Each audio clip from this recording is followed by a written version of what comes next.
Olá, seja bem-vindo a este encontro. Vamos aqui tratar da disciplina de métodos estocásticos e vamos iniciá-la falando sobre introdução ao controle estatístico de qualidade, da qualidade. Vamos aos slides.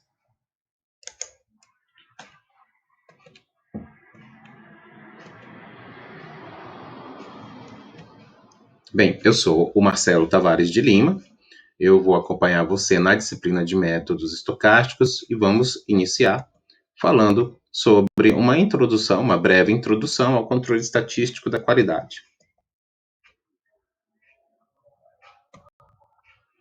Para iniciar, vamos trazer como reflexão a seguinte pergunta: o que é o SEC? SEC é um termo abreviado, uma abreviatura que significa Controle Estatístico da Qualidade, tá certo? Bem, o SEC, ele é uma área de estudos da gestão da qualidade que faz uso de métodos estatísticos para o monitoramento e a manutenção da qualidade de produtos e serviços. A importância estratégica da qualidade do produto e do serviço, ela é uma preocupação constante. E sem o uso de métodos estatísticos, tornaria esta tarefa muito árdua ou impossível praticamente de ser praticada. Por isso é importante que você, aluno, que tenha interesse, que possa vir a ter interesse em atuar no controle estatístico da qualidade, que você se especialize, que você passe a conhecer as ferramentas existentes, que você possa dominá-las, tá certo? Vamos trazer aqui para você também uma breve contextualização da história do controle estatístico da qualidade. Vamos trazer alguns nomes de pessoas, de personagens importantes na elaboração de toda a teoria que compõe o controle estatístico da qualidade. Bem, diversos são esses personagens. Obviamente, nós não vamos falar sobre todos eles, tá certo? Mas uma dica que eu posso trazer para você aqui é indicar um livro onde há uma maior explanação a respeito disso. É o livro intitulado Introdução ao Controle Estatístico da Qualidade, ele está na sua referência, tá? De autoria de Douglas C. Montgomery, e lá ele tem uma tabela ampla, com uma linha de tempo de desenvolvimento de acontecimentos importantes para o desenvolvimento do controle estatístico da qualidade, do SEC. A linha de tempo, lá no livro, mas eu vou trazer aqui para você um breve relato, ela começa em 1700, aproximadamente, e vai até meados dos anos 2000. Tá? E mostra importantes acontecimentos na história, assim como o nome de personagens importantes, como os que estão apresentados aqui para você. Tá certo? Frederick W. Taylor foi um deles, tá? Inclusive foi um dos primeiros a surgir como um personagem importante na história do controle da qualidade. Ele criou procedimentos de divisão do trabalho em tarefas, né? Pegava os trabalhos mais complexos e fazia uma subdivisão, tornando aquilo em subtrabalhos, tá certo? Para lidar, obviamente, com trabalhos mais complexos. Outro personagem bastante importante foi Henry Ford, que desenvolveu conceitos erro-prova de montagem, da autoinspeção, da inspeção durante o processo. Ele atuou aproximadamente em 1900, entre 1930. Outro personagem muito importante foi William C. Gosset, tá?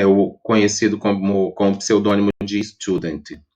Ele introduziu a distribuição T, uma importante distribuição de probabilidade criada por ele, que é muito utilizada até hoje, até os dias atuais, né, que é fruto do seu trabalho com controle de qualidade na cervejaria Guinness. Ele trabalhou lá na cervejaria Guinness por volta de 1908, em meados desses anos aí.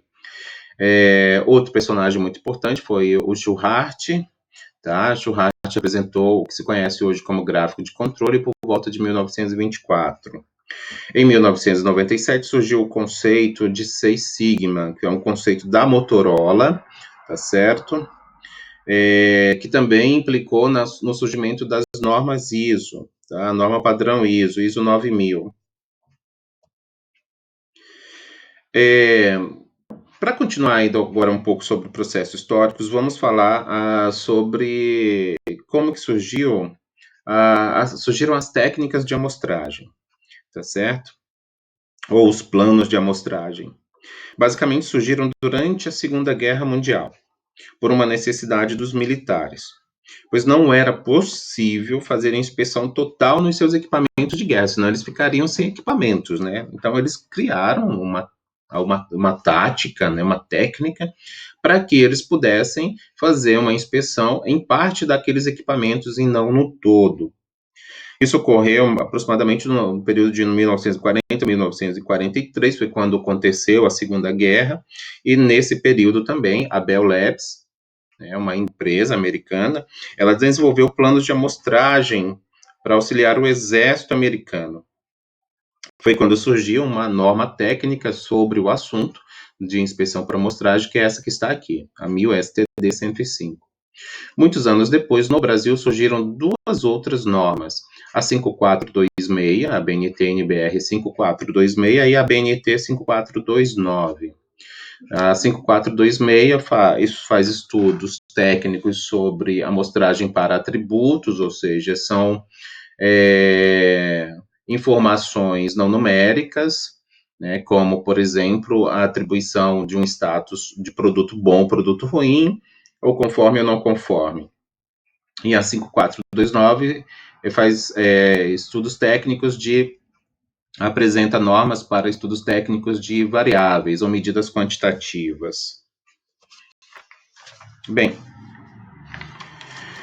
com o passar do desenvolvimento do controle estatístico da qualidade, as indústrias e os estudiosos passaram a desenvolver métodos, né, que passaram a controlar processos em vez de controlar produtos, pois a abrangência se torna muito maior, tornando o processo em uma filosofia e deixando de ser uma técnica de gestão da qualidade. Para tanto, precisamos entender o que é processo. Processo trata-se de um conjunto de atividades interativas. Entenda como interativa as situações relacionadas, tá certo? Ou seja, aquelas que têm alguma relação entre elas. A operação dessas atividades ou desse processo torna o que a gente chama de entrada, né, no início de uma operação qualquer, em uma saída, um produto final, tendo como destinatário um cliente, tá certo? Bem, obviamente que não se pode controlar tudo, né, num processo. Portanto, é necessário que haja planejamento do que será acompanhado ou controlado. Existem algumas ferramentas da gestão da qualidade que ajudam a determinar causas que necessitam de controle, como, por exemplo, obviamente não é a única, isso aqui é para exemplificar, o diagrama de Ishikawa, que também é conhecida como diagrama de causa e efeito ou espinha de peixe, tá certo? Bem, depois que se determina o que se vai controlar em um processo, deve-se identificar as fontes de variabilidade do processo. Diz que para que possa haver um monitoramento e manter aquele processo sob controle, tá certo? Para que possa se dizer que um processo está sob controle ou ter a capacidade de dizer isso, quando essa variabilidade intrínseca a ele existente for previsível, tá? Variabilidade é, é a ocorrência aleatória do que se observa. Tá? Quando não se controla, não se tem um controle dessa variabilidade, diz-se que causas especiais ou atribuíveis de variação estão atuando no processo. E isso não é bom. Bem, e para encerrar, eu trago aqui algumas informações importantes, tá? Numéricas, né? Por exemplo, tirada de Gouveia, que ele diz que em torno de 85 a 94% dos problemas de uma empresa os problemas enfrentados, né, são devidos a causas comuns, tá? E somente de 6 a 15 são devidos a causas especiais. Essa grandeza, essa magnitude numérica ocorre por conta das vantagens da implementação do SEC, né? Que são diversas. É possível observar com os números apresentados, que estão aí na sua tela, que grande parte da variabilidade existente no processo são vindas das causas comuns, né? Ou seja, causas conhecidas, tá? Bem, aí é preciso haver, obviamente, todo o investimento em pessoal, em material, para que se tenha um retorno a respeito disso, tá certo? Então, basicamente é isso que eu tenho para apresentar para você.